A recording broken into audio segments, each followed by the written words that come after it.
I'm Jonathan Chapman. This is my wife, Brenda.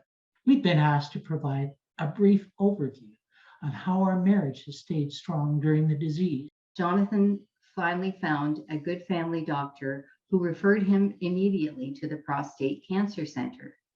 Because of the quick action of the center, Jonathan had a radical prostatectomy within weeks of the diagnosis.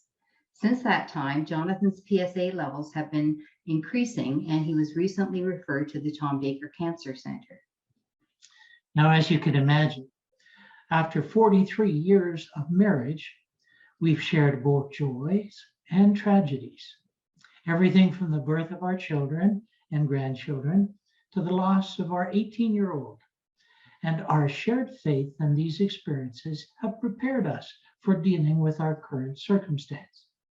This doesn't mean that our current experience has been all easy. All of us, at one time or another, will give in to our worst fears. And we need the reassurance and support that comes from our relationship with the one who is closest to us.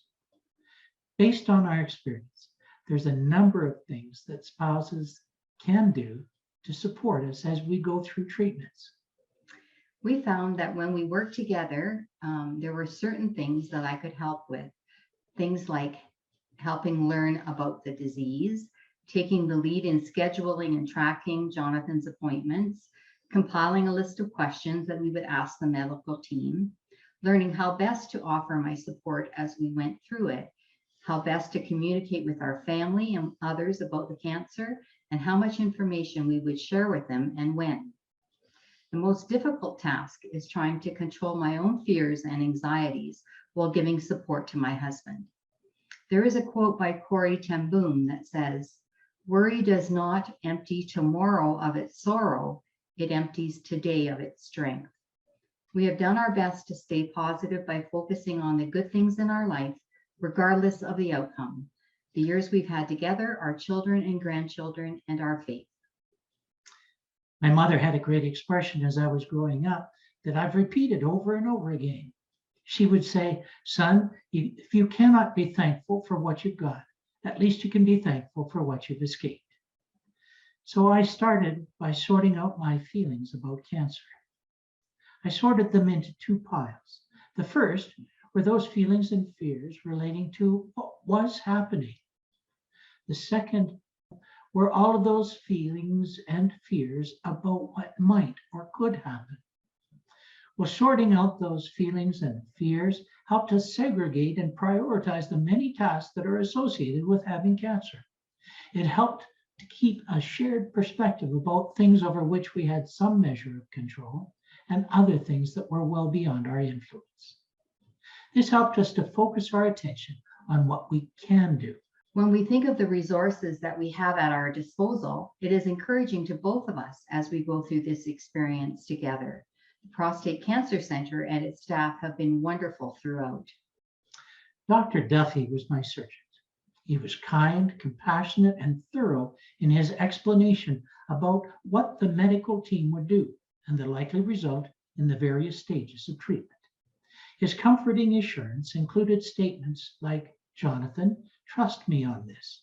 This symptom of surgery will get better over time."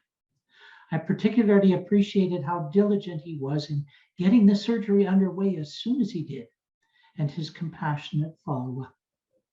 I also appreciated the responsiveness and caring attitude of Claudine Lachowski, Dr. Duffy's assistant, and how she was available to us throughout our interactions with the Cancer Center. Jamie Dwyer was the navigating nurse in the center that looked after me and was very helpful and reassuring. She even let me record her advice on my cell phone so that I wouldn't forget to pass along the information to Brenda. This, as you can imagine, was very helpful given that I can only remember 2 items on any of the shopping lists that Brenda has provided over the 43 years. If we might offer our advice during this time, it's the thought that without vision, people perish. Our shared vision is that no matter what the result, we are in this together, and together we will face whatever comes. We've been presented with an opportunity to demonstrate our love for each other, to our children, our family, and how faith and our love for one another will see us through whatever those next steps might be. Our hope is that you will find that you can face so much more than you ever thought possible by calling on the strength of your relationship with your spouse. And remember, keep a sense of humor.